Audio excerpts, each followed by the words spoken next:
I'm Scott, and I'm an American in Bangkok, and I got a letter from a guy, and I think he kind of meant well, but, well, let me just get into this letter. And before I get into this letter, let me just say one thing.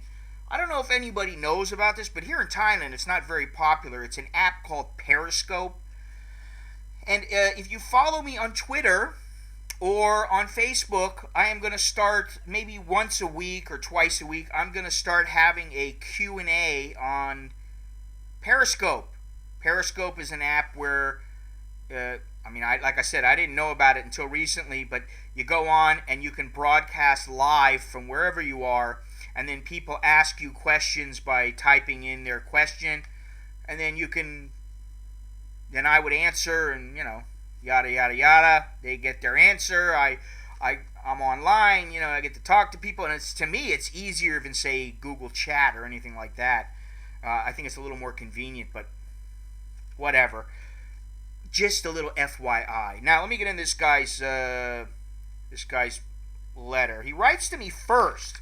Now here's the thing. I got two messages from this guy. The first one, he says, "Hello Scott, how are you?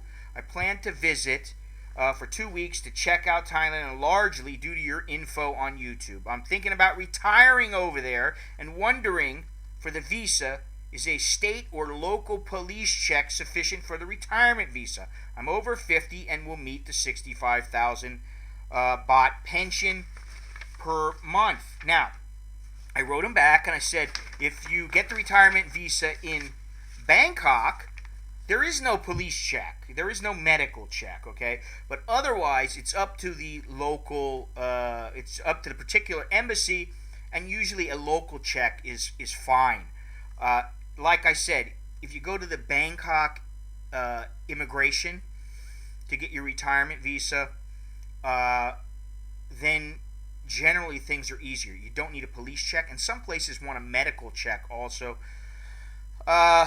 For the last 2 years, I haven't even had to show my, but these are extensions of stay. I haven't had to show my my bank statements from my U.S. bank account. I just got the certificate of affidavit from the U.S. Embassy, and that was good enough for them. I brought them along, but they didn't want to look at them, okay? So that's what I told him. He wrote me back, great, so just have ID, passport over 50, proof of income, pension of 65,000 baht. Should I set up an account in the Thai bank in New York City so I can draw from an ATM without crazy charges, or just keep it in my credit union account there? I'll get a local police check done here in the States as a precaution. Paying federal taxes is a requirement. Who do I go through over there? Well, you go through the embassy, okay? Or you can do it online. It's not all that difficult to figure out, all right? Sometimes you guys have to have a little bit of initiative. I mean, some of these questions are redundant, okay? Now, one thing, though, is he's saying about, I can set up a Thai bank account in the U.S., in New York. He's talking about Bangkok Bank. Here's the deal with that. That is not a retail branch of Bangkok Bank. All it is it's a commercial branch, a wholesale branch, and if you have a bank account, like he's got his credit union, you can transfer from your credit union in the U.S., and then you use Bangkok Bank's intermediary. Well, you use Bangkok Bank as the intermediary, and because they are the intermediary, when they transfer into your Bangkok Bank account in Thailand, which you need to have in order to be able to do this, then you only pay, I don't remember how much it is, but you pay very, very little. I haven't used it in a while. I have it set up to where I can transfer it, but it's minimal. I think it's like, for my bank, I can transfer from my bank to Bangkok Bank, and it costs me $3 if it's a 2-day transfer and $6 if it's a 1-day transfer. Now, a 2-day transfer usually works out to be 3 total days before the funds are in the account, and a 1-day transfer turns out to be 2 days. Anyway, the thing is that, he wrote me again from a different email address saying, hey, I'll be there for 2 weeks. I plan to retire within 90 days if I like it. Should I apply for the retirement visa with just proof of pension to a U.S. bank and passport while on my trip? If you write me and you don't really make your point specific and you don't write in proper English, and not that this guy didn't, but if you don't really write in understandable English, it's very difficult for me to answer your question. But he asked the same thing twice. Okay, you can use a U.S. bank as proof of funds, and in some cases you won't even need to show those funds. Okay, it depends on the person in the immigration department that you're dealing with. You just need to get that income affidavit from the United States Embassy, and since he's an American, that's where he's going to go, and they don't ask for proof of your income, so you don't even need to show anything to them. But I would have your bank statements available. Now, what really got me about this guy was that when I printed out his messages in our conversation, I noticed that I missed something. He sent 2 messages to me. One was the first message that I read, and then the second message came through and he had an additional paragraph written. I don't know why, I don't know what happened, but he said, I met a lady who is a nurse who doesn't want to talk about money, doesn't know what sinsod is 36, and she's a virgin. I choose to believe this. I will visit her and Thailand for 2 weeks. She doesn't want me to spend lavish money on her. She insists that love is most important and she wants to have a family with me. She is musical, fit, half Burmese, and is so beautiful. She gets 100 comments every time she posts a Facebook photo. She stopped allowing men to request her, mainly Thais, doctors, military, educated guys. She has posted that I am her boyfriend. What do you think? Here's where it gets a little bit gnarly. Dude, I think you're out of your mind. First of all, you haven't been to Thailand before. You're coming to visit. This is your first trip. So, you're going to come here to check out Thailand, and after 2 weeks, you're going to go, okay, I'm going to move here. That in itself is a huge mistake. Coming here for 2 weeks, you're just a tourist. You're on a holiday, okay? Before it sets in, you need to spend some time here before everything settles and you can realize what's going on, okay? You're not going to figure everything out in 2 weeks, man. I mean, I would say, plan on coming here for 3 months, at least. And if you don't like it, I mean, I wouldn't sell the farm by any means, okay? If you got enough money, you can always fly back after, say, 6 months and say, all right, that's it. I'm selling everything. I'm going to tie up all the loose ends, and boom, I'm going to come back to Thailand. I wouldn't do it after 2 weeks. No fucking way, pal. All right, now,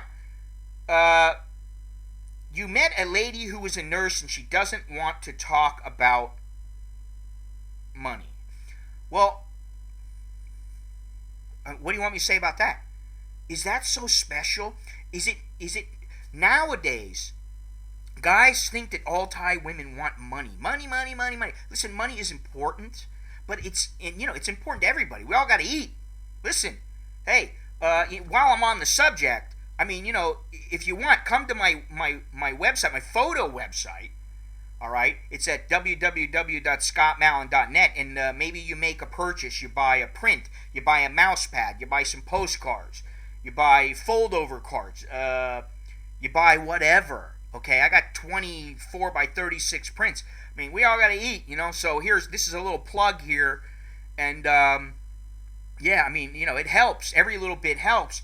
But, for her not saying anything to you, don't make it a big deal, because I expect them not to say anything. That's the way I was. I was like, if you even start talking to me about money and I haven't even met you, fucking A. I mean, it's one thing if you're talking about, oh, well, like I'm trying to save money to do this and to do that, and, hopefully in the next 6 months I'll be able to do that. Okay, that's a different story. But if she's actively pursuing you and pursuing money, then it's kind of like, maybe I should, find someone else. You don't even know this girl. You haven't even met her. Okay? And you're saying that, first of all, she doesn't know what sinsod is? Bullshit. Okay? Every freaking woman in the world.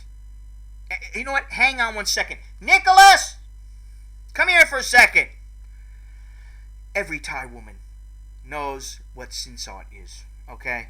You're saying she's 36 and she's a virgin. I mean, come on. Listen, Nicholas, you know sin salt. Mm-hmm. All Thai women know sin salt, right? They all know, right? Mm-hmm. Okay. This guy is saying, oh, this Thai girl doesn't know what sin salt is. I'm like, get out of here, right? Mm-hmm. Okay, that's all I wanted to say. My kid even knows this, all right? Even little 12-year-old kids know about sin salt, so please. And then he's saying she's a virgin. Okay, believe anything you want. And, as far as being beautiful, and listen, just because she gets 100 comments on Facebook, it doesn't mean shit, okay? To me, that doesn't mean anything. Listen, any guy, let me tell you, there's plenty of horny guys out there that'll screw anything that moves. And, if she's marketing herself actively on Facebook, or even just putting it out there a little bit, that's all that it takes, believe me, okay? And she's saying that you're her boyfriend and that she wants to have a family with you. I'd fucking run, okay? Or at the very least, I would expect to have to make a break from her. I would expect to maybe go over there, have some fun with her, do your thing with her, and then when she starts talking about, okay, well, we gotta get married now, I'll be like, hey, honey, give me a year or two before I even start thinking about those things. Because it's not like things are so much different here. People in Thailand don't say after 2 weeks, okay, I love you so much, let's get married. They may say, hey, you want to be boyfriend and girlfriend? Yeah, okay. And then they stay together. A lot of Thais, they're together for 3 or 4 or 5 years before they even start thinking of marriage, because they're thinking about saving money and they're thinking about the future. All right, now maybe this girl, who knows what her deal is. But let me tell you something. If I were you, I'd run. At the very least, I'd have my fun and then run. All right? Do you want podcasts and more videos related to life in Thailand and Southeast Asia? Well, sign up now for the VIP membership of my website at www.anamericaninbangkok.com. It's only $39.95 a year, and think about it. It's less than the price of a cup of coffee, and if you're going to fly all the way to Thailand, you might want to, guaranteed you're going to save a couple of bucks. So spend the money now and save the money later. That's the way you do it. You'll get podcasts, exclusive videos. There's a troll-free forum. And, of course, you'll receive one-on-one direct access to me through the forum. And guess what? For the next 48 hours only, the first 5 people who sign up get $5 off. And that makes it $34.95 for a full year of membership. You can't beat that. Okay, www.anamericaninbangkok.com. You'll see the members button on the right-hand side of the page. Click on that. Boom, you make your payment. Done deal. You're in there. Save money now. That's all I got. I'm Scott. I'm an American in Bangkok. Chok di la jerken mai.